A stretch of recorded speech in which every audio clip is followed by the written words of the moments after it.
One हमें जीवन देते हैं और वनवासी कबीले उनके रक्षक हैं, प्रकृति के रक्षक हैं। इसलिए उनका उत्थान, उनका विकास हमारा लक्ष्य होना चाहिए।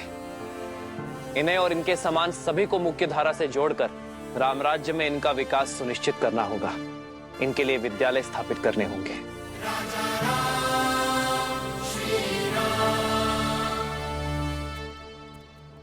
प्रभु, प्रभु! अरे कहां बड़े चले जा रहे हो? रुको। कौन है ये दुस्साहसी? ये भीतर कैसे आया? प्रभु, हमारे साथ चलिए प्रभु, हमें आपकी आवश्यकता है प्रभु। ये अयोध्या की सभा है, ज्ञात होना चाहिए। अयोध्या के महाराज से भेंट के कुछ नियम है। सैनिकों, ले जाओ इसे। सुमन जी, कौन है ये? समस्या क्या है इनकी? आर्य सुमंत,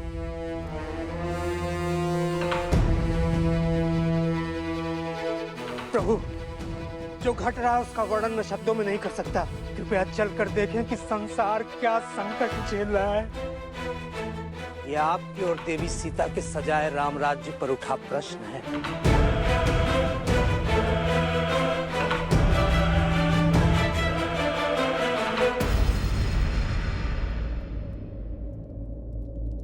तुम्हारे वचनों के भाव तुम्हारे सत्य को दर्शाते हैं भद्र। श्री रामचंद्र कृपालु भजु मन हरण भव भय दारुणम नव कंज लोचन कंज मुख कर कंज पद कंजारुणम। श्री राम राम राम श्री राम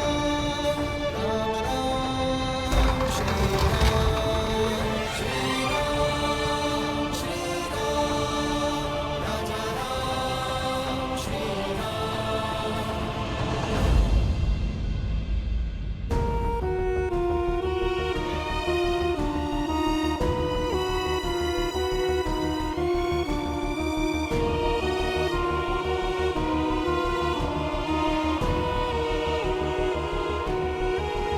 कौन है ये सब? ये अयोध्या के तो नहीं लगते। नहीं प्रभु, हम पुरुषपुर और कुभा से आए हुए शरणार्थी हैं। अयोध्यापति से शरण की भिक्षा मांगने आए। हमारे परिवार को यहाँ बसने की अनुमति दीजिए प्रभु। आर्य सुमंत जी महाराज। बालकों और वृद्धों को भोजन करवाइए, इनके रहने की व्यवस्था करवाइए और घायलों का शीघ्र अतिशीघ्र उपचार करवाइए। सैनिकों, आओ सहायता करो।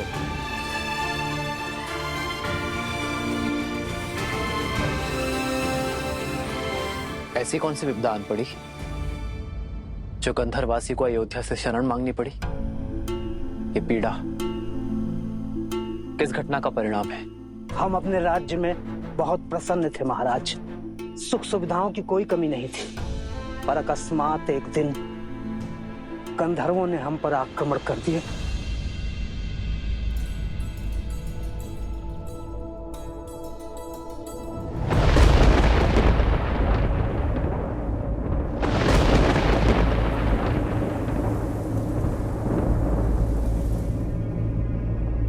ये वातावरण अचानक इतना भयंकर क्यों होता है?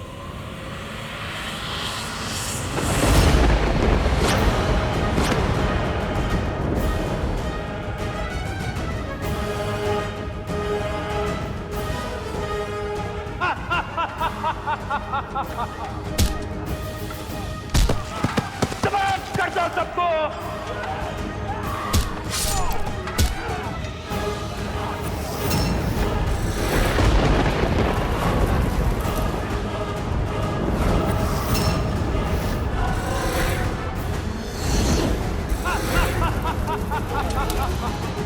आपने जानने का प्रयास किया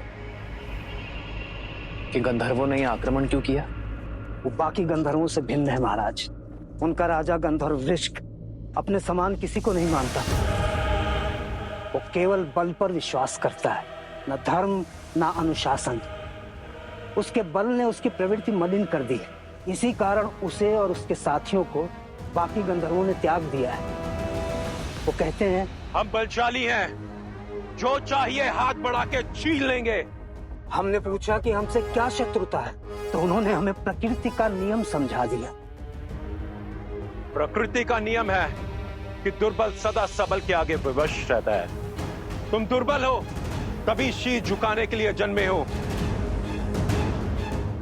हम शीश उठा के जीने के लिए जन्मे हैं क्योंकि हम बलशाली हैं। अगर बल है तो प्रदर्शन भी होगा।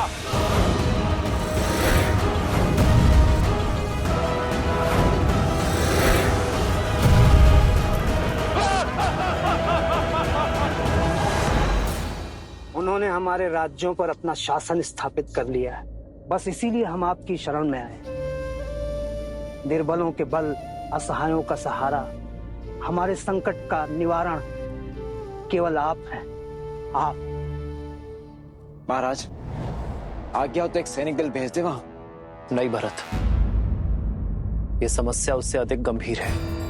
ये बल का युद्ध नहीं, सोच का युद्ध है, और इसे हमें शीघ्र अतिशीघ्र रोकना होगा भरत। बल से सब कुछ अपना बना लेने की यह सोच विष के समान होती है, जो एक पीढ़ी से दूसरे पीढ़ी में अवश्य जाती है, विवेक को दूषित करती है, और जहां जहां धर्म की हानि होगी उसके विरुद्ध में खड़े होना राम और रघुवंश का परम धर्म है। आप निश्चिंत रहिए, मैं और भरत स्वयं जाएंगे। उन गंधर्वों की प्रताड़ना से आपके क्षेत्र को मुक्ति दिलाएंगे।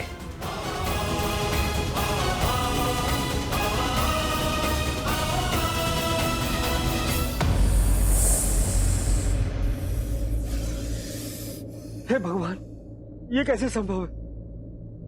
अभी ध्यान में लीन थे लवकुश कि सर्प ने डस लिया, फिर दोनों को आभास तक नहीं हुआ।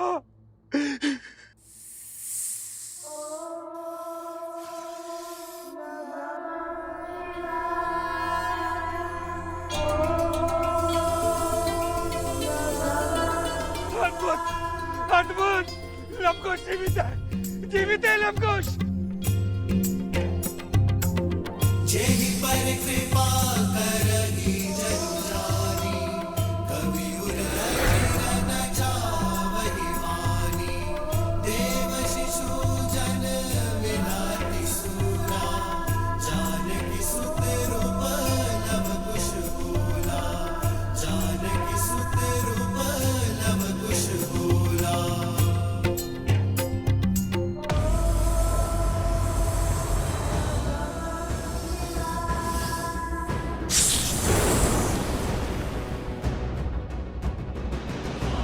लवकुश,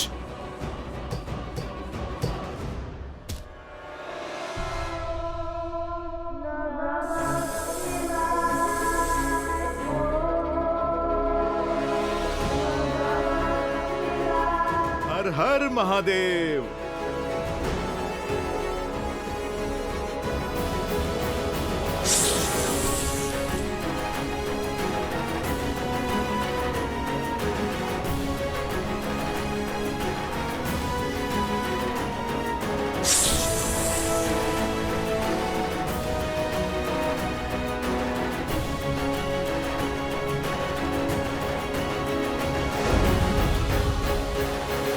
अद्भुत है।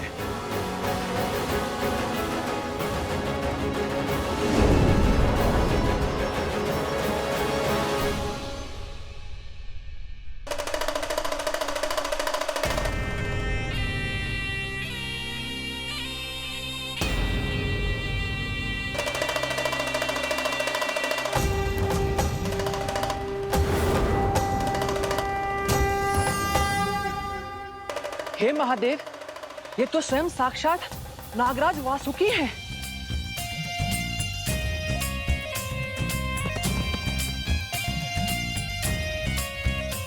शिव के सेवक महान वासुकी को हनुमान का प्रणाम।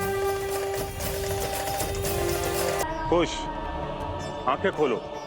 तुम्हारे अटूट विश्वास और दृढ़ संकल्प से महादेव प्रसन्न हुए। देखो, भगवान शिव का सेवक वासुकी तुम्हारे समक्ष है।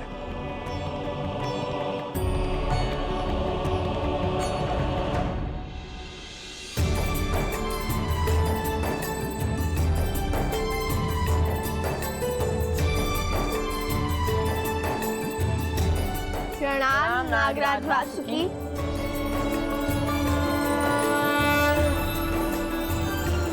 मैं तुम दोनों के लिए केवल नागराज नहीं हूं लवकुश, हमारा एक संबंध और भी है। तुम्हारी माता सीता धरती से जन्मी भूमि जाती और मैं भूमि के भीतर पाताल लोक का राजा, और इस नाते मैं तुम्हारी माता प्रकृति स्वरूपा देवी सीता का भाई और तुम्हारा मामा हुआ। मामा श्री,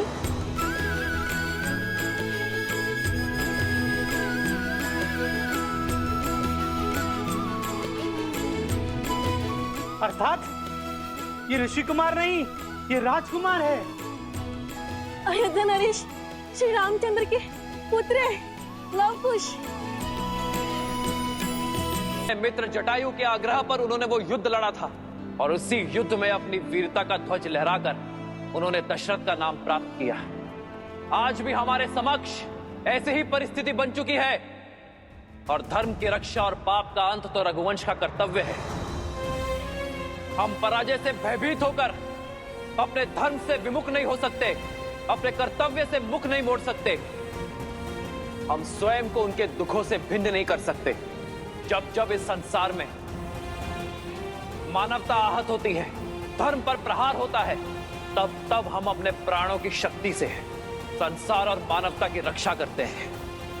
क्योंकि स्वयं के लिए तो केवल पशु जीते हैं, किंतु एक मानव तो संसार के लिए जीता है और संसार के लिए ही मरता है। भय के लिए भयंकर है। हम राम के रुद्र हैं, शंकर हैं। शंकर है हम, शंकर है हम, शंकर है हम।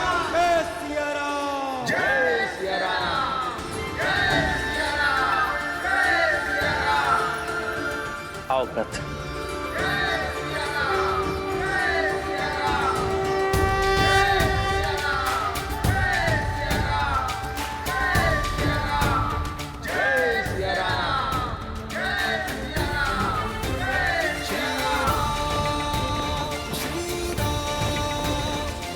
समाधि ली तब मैं बहुत क्रोधित हुआ श्री राम पर, किंतु जब श्री राम ने सीता के इस निर्णय का विरोध किया तब मुझे समझ में आया कि श्री राम को भी सीता के वियोग की उतनी ही पीड़ा है जितनी पीड़ा सीता को ही, और मुझे उन पर गर्व हुआ। और आज तुम दोनों पर भी गर्व है कि कैसे लोक कल्याण के लिए तुम दोनों अपने प्राण त्याग करने के लिए सज्ज हो गए। और आज ये सिद्ध हो गया कि तुम दोनों केवल जन्म से ही नहीं, कर्म से भी श्री राम और सीता के पुत्र हो। महादेव का ये सेवक उनका एक संदेश लेकर आया है। वर्षों पूर्व तुम्हारे पूर्वज राजा भागीरथ ने गंगा को इस धरा पर उतारा था और इस संसार का कल्याण किया था। आज उन्हें उसी संसार के कल्याण हेतु उसी गंगा की सहायक नदी अर्पा, जो कि दक्षिण की ओर से बहती है, तुम्हारे शिवलिंग पर गिरकर इस धरा को पवित्र करेगी।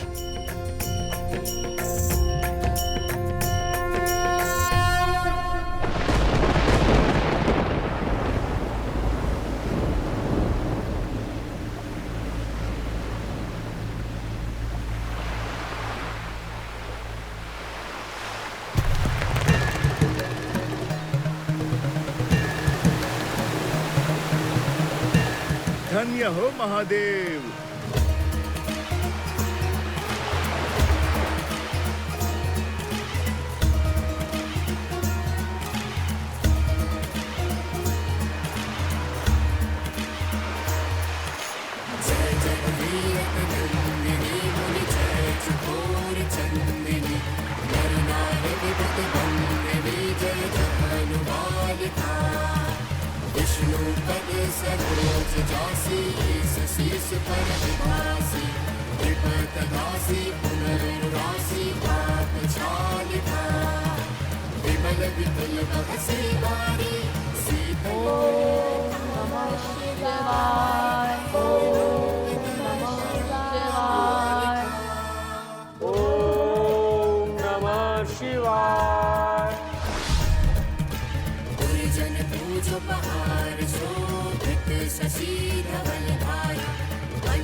अंततः सिया राम की संतान ने एक बार पुनः स्वयं को सिद्ध कर दिया, एक और असंभव युद्ध जीत लिया।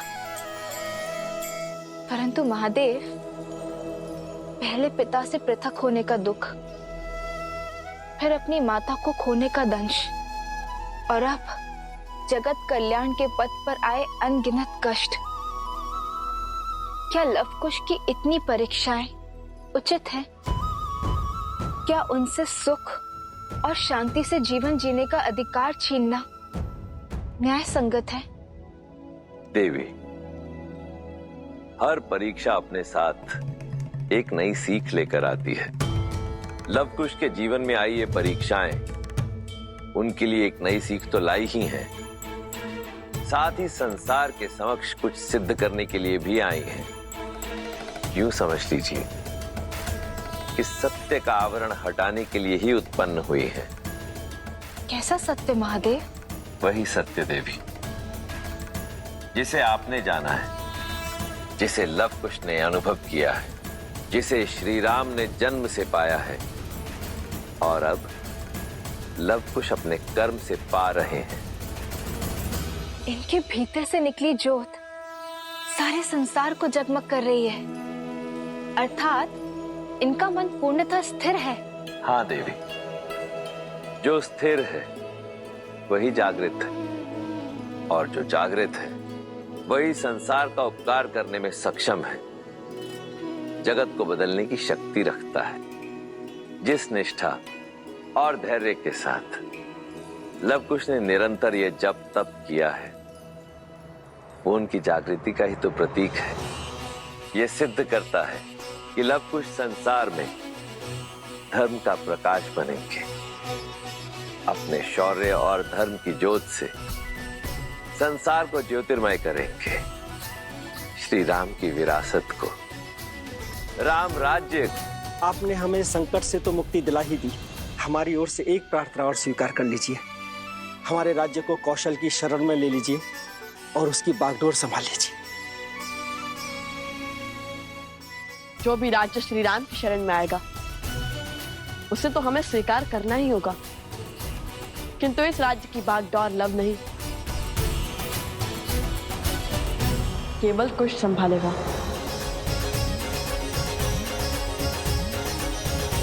राजकुमार कुश्ती, राजकुमार कुश्ती, राजकुमार कुश्ती।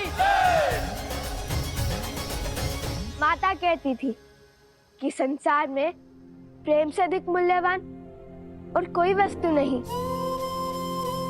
और आज आप सबका प्रेम लेकर मेरा हृदय गदगद हो गया। मैं अयोध्या का राजकुमार कुश अपने पिता श्री कौशल नरेश श्री राम के नाम को साक्षी मानकर आप सभी को और इस राज्य को कौशल राज्य में सम्मिलित करता हूँ। कुश के साथ ये गांव और अधिक कुशल होगा, और इसलिए आज से इस राज्य को कुशावती के नाम से जाना जाएगा।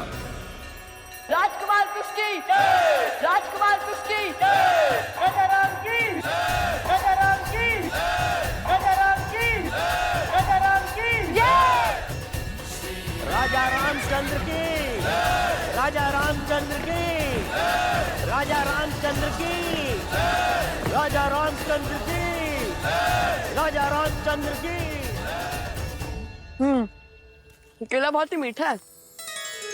परिश्रम से जो मिला है, जैसे आप दोनों के परिश्रम का प्रसाद मिला।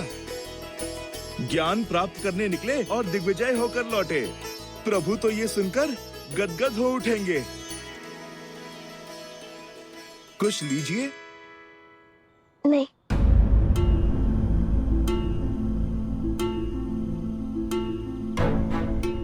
क्या हुआ हनुमान जी, रुक क्यों गए? तुम और भोजन के लिए मना करो, तनिक असंभव प्रतीत होता है। बात भूख की नहीं है, वो मामा श्री वासुकी से मिलकर माता का स्मरण हुआ है बस।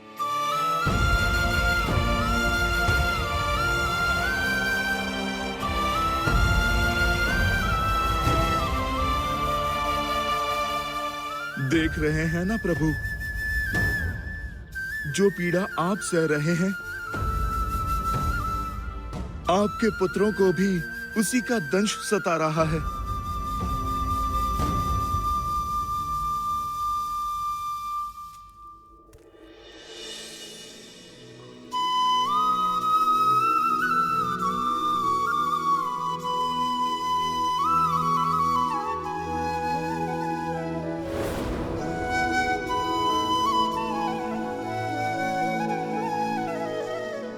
क्षमा करे गुरुवर, किंतु पुत्र का मोह ही कुछ ऐसा है, समक्ष रहे तो मन आनंद से भर जाता है, और यदि ना हो तो आंखें भर आती है। आज मेरे मन में सहस्त्र प्रश्न उठ रहे हैं। क्या अयोध्या को कभी संपूर्ण सुख की प्राप्ति होगी? क्या हमारा परिवार कभी चैन की श्वास ले पाएगा? क्या संकट, क्या परीक्षा और कष्ट की ये घड़ी कभी समाप्त हो पाएगी? कितना समय हो गया रघुकुल के अंशों ने साथ मिलकर आरती नहीं की। राम कुल और प्रजा के दायित्व को निभाने के लिए यात्रा पर निकला है। भरत उसके साथ युद्ध भूमि में है, और मेरे पौत्र वो तो आने वाले समय के लिए स्वयं को सज्ज करने के मार्ग पर अग्रसर है। गुरुवर, क्या हमारे जीवन में केवल वियोग का दुख लिखा है?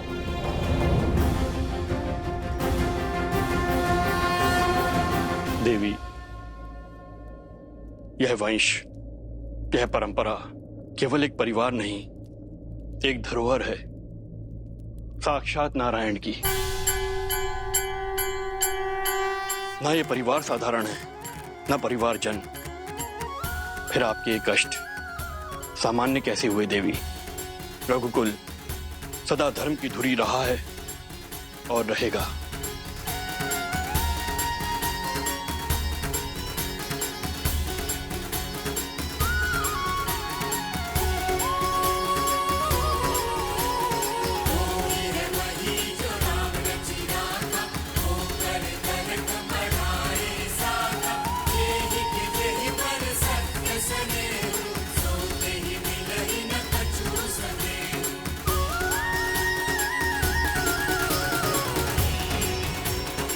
सूर्य वंश है ये।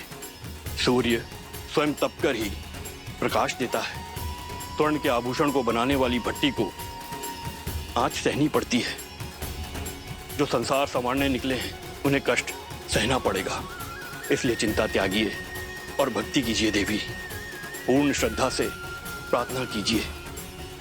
दुख की दुहाई में नहीं, केवल ईश्वर की आराधना में रमिए।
नतमस्तक हो जाओ वीरो।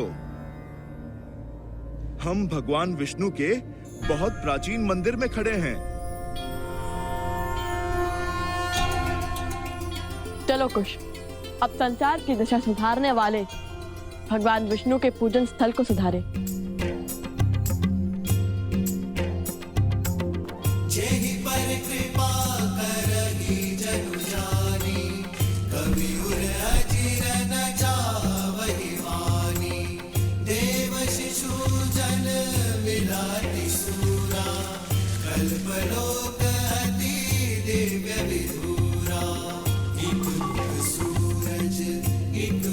चंदा दिए सिया के सुख आनंदा एक एक आत यमज युगला जानकी सुत रूप नव कुश बोला जानकी सुत रूप नव कुश बोला।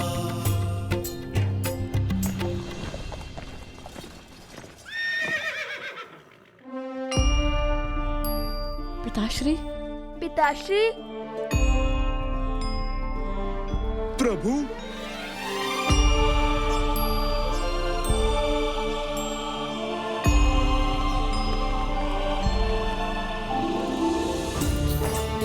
पिताश्री पिताश्री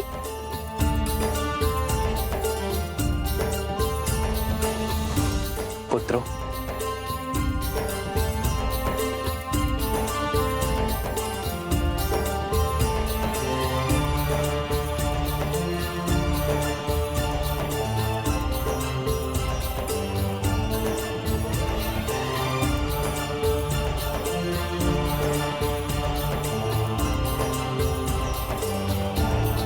चाचा श्री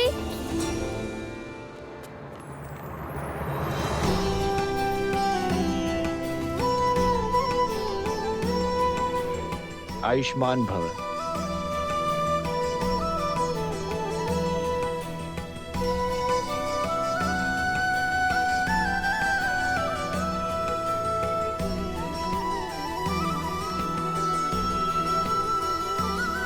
प्रभु वो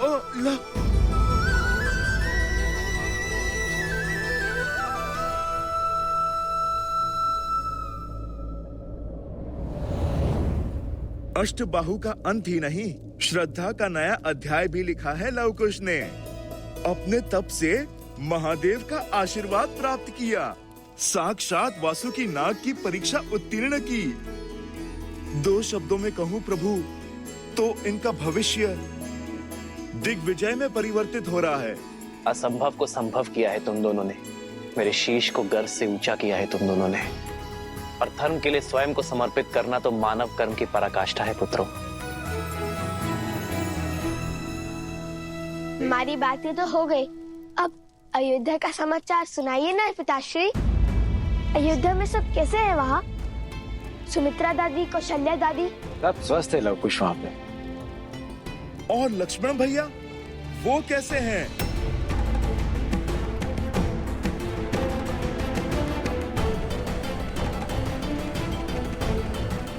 अयोध्या सकुशल है हनुमान, चिंता की कोई बात नहीं है। और रहा मेरे लक्ष्मण का प्रश्न, तो वो अपने इस भ्राता अपने राम की प्रतीक्षा में है। आपको उन्हें कहना होगा कि वो मुझे मृत्यु का ये दंड भोगने की आज्ञा दे दे। जाइए हनुमान जी, और शुभ समाचार लेकर ही लौटिएगा। अयोध्या की लाज अब आप ही के हाथ में है। भैया, इतने समय के पश्चात लवकुश से भेंट हुई, आज रात्रि हम यहीं रुक जाएं?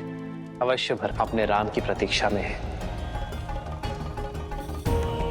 तो क्या लक्ष्मण भैया अभी तक प्रभु श्री राम की आज्ञा की प्रतीक्षा कर रहे हैं? हनुमान जी,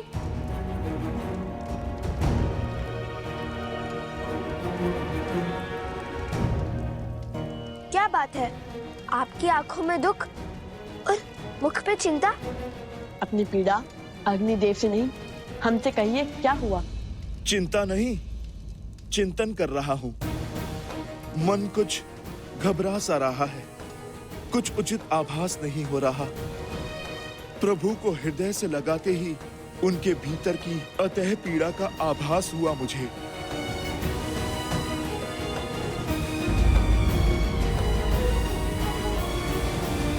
पीड़ा? कैसी पीड़ा? वो तो ज्ञात नहीं, किंतु इतना अवश्य है कि प्रभु और भरत भैया हमसे कुछ छुपा रहे हैं। अपने भीतर की पीड़ा हमसे कहने में कतरा रहे हैं।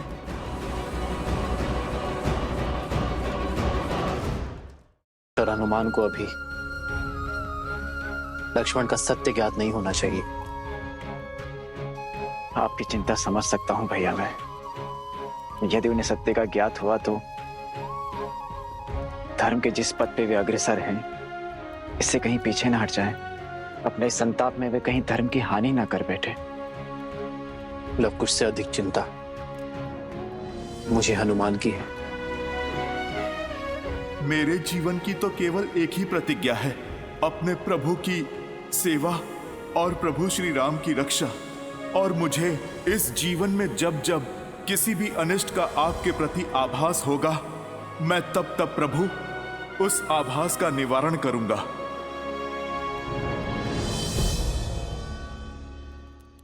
प्रभु की पीड़ा का कारण जानने का एक मार्ग है। क्या? अयोध्या। वहीं जाकर सत्य का भेद खुलेगा।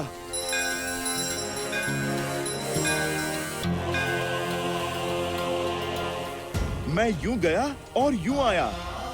एक बार अपनी आंखों से अयोध्या और लक्ष्मण भैया को देख लूंगा तो मुझे संतुष्टि मिल जाएगी। उचित है, जैसी आपकी इच्छा। लक्ष्मण काका श्री को हमारा प्रणाम कहिएगा। और इतना तो हम भी जान गए, जब तक श्री राम भक्त हनुमान को संतुष्टि नहीं मिलेगी तब तक न उनका पग रुकेगा और न चिंता। शीघ्र लौटिएगा हनुमान जी, रात्रि भोज में आपकी प्रतीक्षा रहेगी।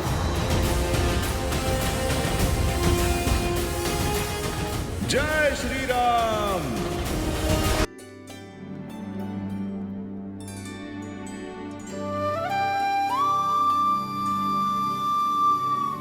हनुमान, हनुमान कहाँ है? उसे भी बुला लो।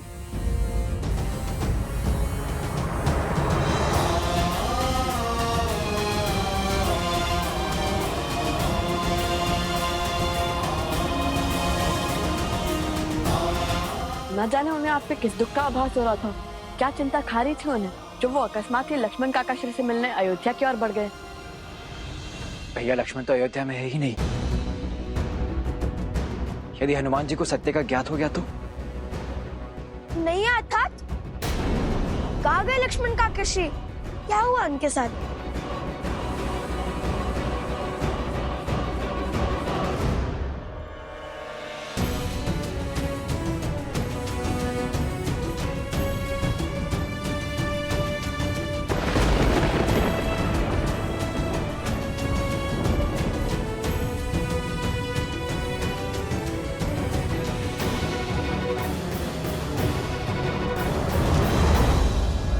प्रभु,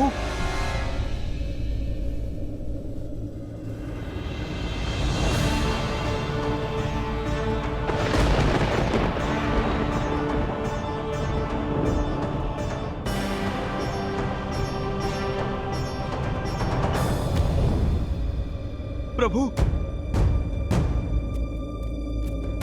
प्रभु, प्रभु।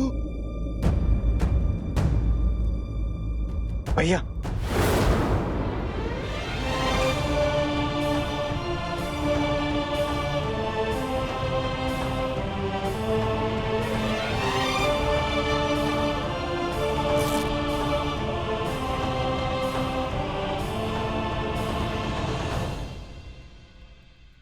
यूं किसी को बिना बताए अयोध्या जाने का क्या अर्थ था हनुमान?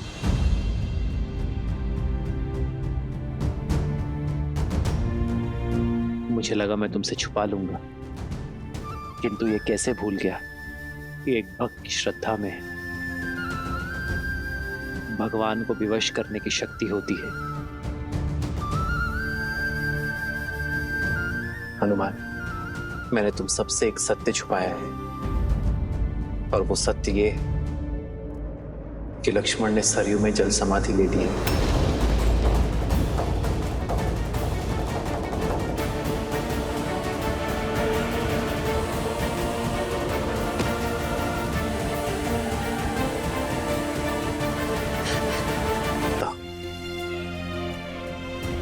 कि मेरे पुत्र भी उसी मार्ग पर चले, धर्म और वचन की स्थापना के लिए अपने प्राण तक त्यागने को सज रहे। हनुमान, मैं जानता हूं दुख विराट है, किंतु ये समय टूटकर बिखरने का नहीं है। ये समय है स्वयं को संभालने का, हर संकट से लड़कर संसार की रक्षा करने का है।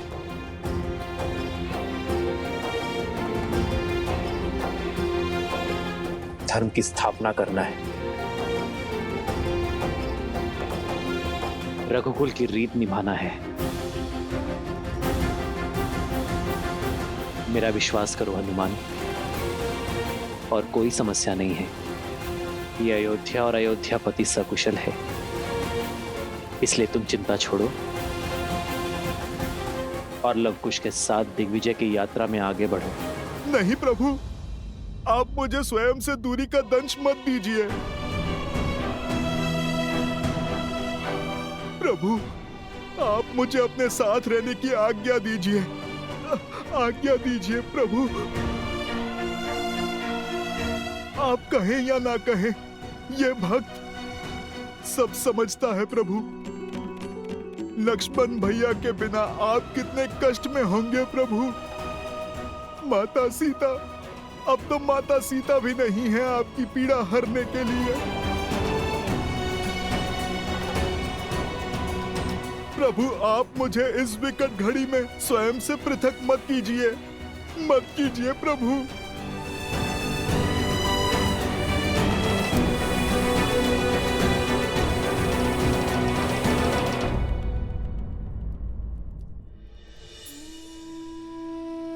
यदि आप हमारे कारण चिंतित है पिताश्री, तो आप व्यर्थ में ही व्यतीत हो रहे हैं।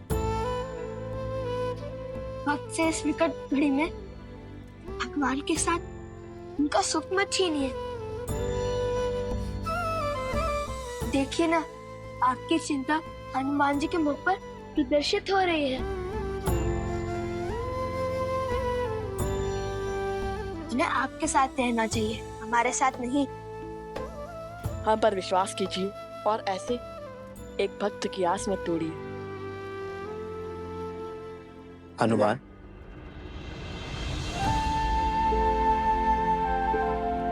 तो ठीक है, कल सूर्योदय होते ही हम पुरुषपुर की ओर प्रस्थान करेंगे, युद्ध का शंखनाद करेंगे।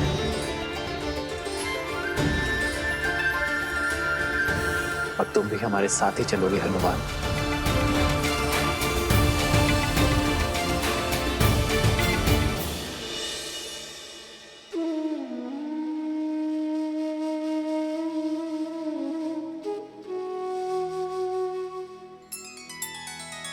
श्री रामचंद्र कृपालु भजु मन हरण भव भय दारुणम। नव कंज लोचन कंज मुख कर कंज पद कंजारुणम।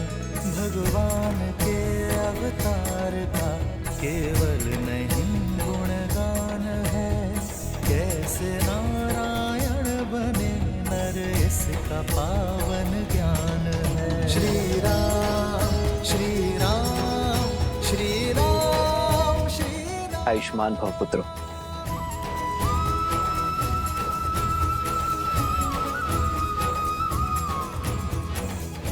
अपनी दिग्विजय को संपूर्ण करने के लिए सज्ज हो। सेना भी सज्ज है भैया।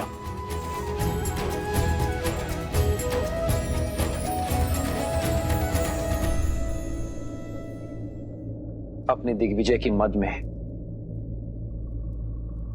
रघुकुल की रीत, सूर्यवंश की कीर्ति को मत भूल जाना पुत्रों। ये सदैव स्मरण रखना कि विजय केवल शस्त्र से ही नहीं, चरित्र से भी होती है।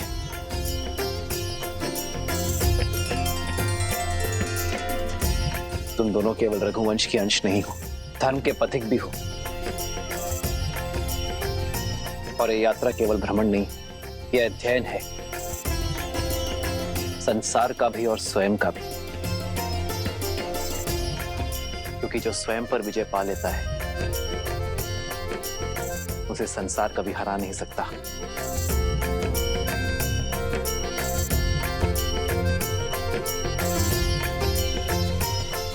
आयुष्मान भव।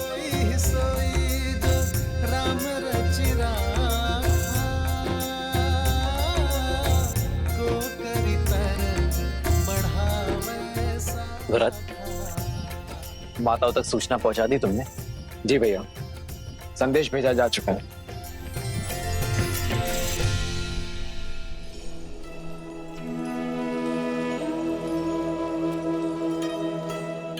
माता, पत्र आया है।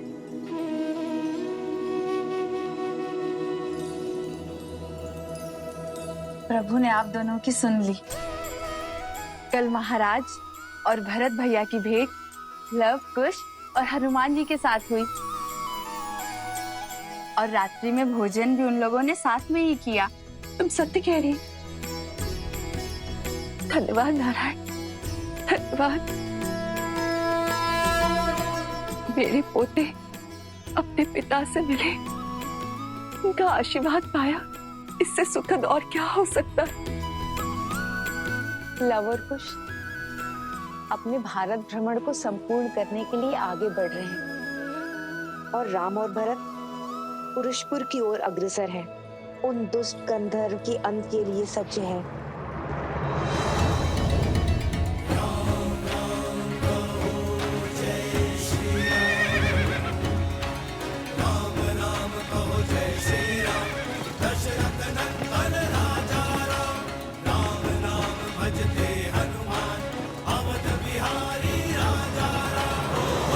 कुछ क्षण ही सही,